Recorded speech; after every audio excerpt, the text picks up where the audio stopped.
I'm Stephen James. I'm the gallery curator here at the College of Architecture, and I want to welcome you to the gallery and the college where we are introducing the exhibition Designing an Icon, Creativity in the American Automobile. This is an exhibition that presents a collection of concept sketches by Detroit auto stylists from the 1960s and 1970s, which we really think is the heyday, the golden age of Detroit auto design.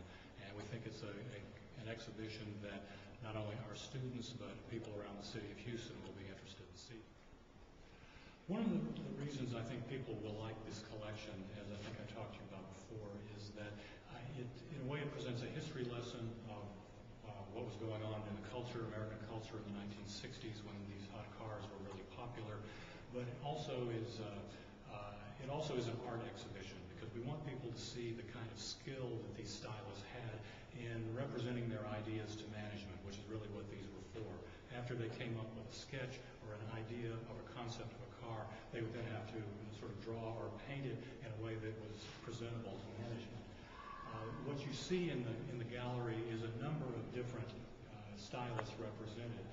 One in particular that I wanted to point out is Bill Porter, who was the head of styling for General Motors, both at their Buick and Pontiac divisions in the 1960s through the 80s, and he really is responsible for collecting all of these images together by talking to his friends and colleagues to pull them together into an exhibition. You see, for example, on this as the centerpiece on this wall is Bill's painting of a Buick Riviera from the mid-1960s, and it has a lot of the hallmarks, the features that you saw on the production model of the Buick Riviera from, say, 1965 or 66 through 68 or 69, but it's a little bit different, a little bit more abstract. And still, he's able to present it or convey it using a number of different rendering techniques, everything from magic marker to Prismacolor pencils to sort of painted highlights on it, to really to present the car as a work of art. On this wall, you see a couple of other images, and one reason I wanted to talk about them is that they show really sort of three different aspects of in microcosm of the collection we have here in the exhibition, in the sense that they range from something that's very close to a production model to something that is strictly a concept sketch that did not make it into production. On the far right, you see a design for a Corvette. It was a facelifted Corvette by Roger Hewitt. This was has been one of the more popular images in the exhibition, and we've used it on some of our publicity materials. This was sort of based on the idea of a late 1960s Chevrolet Corvette, except with a very wild front end on it, a kind of turbo or almost aircraft inlet style, like a jet engine for the front grille on it.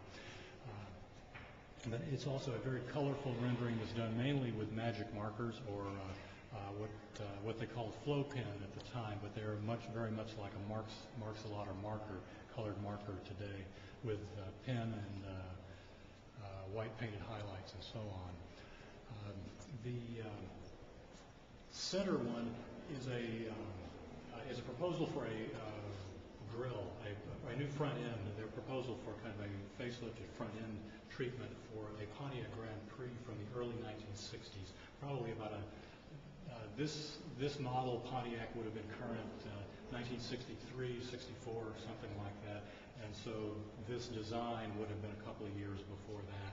But here the stylist is presenting something that's very close to a production model with some slight changes made to it. And for that reason, that's why it's done. It's very well represented, very well presented. It's not sketchy. That is, it's a final presentation of what the production car might look like. And on the far end, you have another aspect of what's in the show, and that is drawings that are not intended to be complete cars, but rather they are car designs, but rather where the designer is looking at only a small part of it. And this was another sketch for a proposal for a front end for the Buick in the 1960s, mid-1960s, has the same kind of profile and angles that the very angular edges that the Buicks, the Oldsmobiles, and so on had. And here the designer is concentrating only on the front end treatment, a new grille treatment and headlights and so on, and bumper, whereas the rest of the car would remain the same.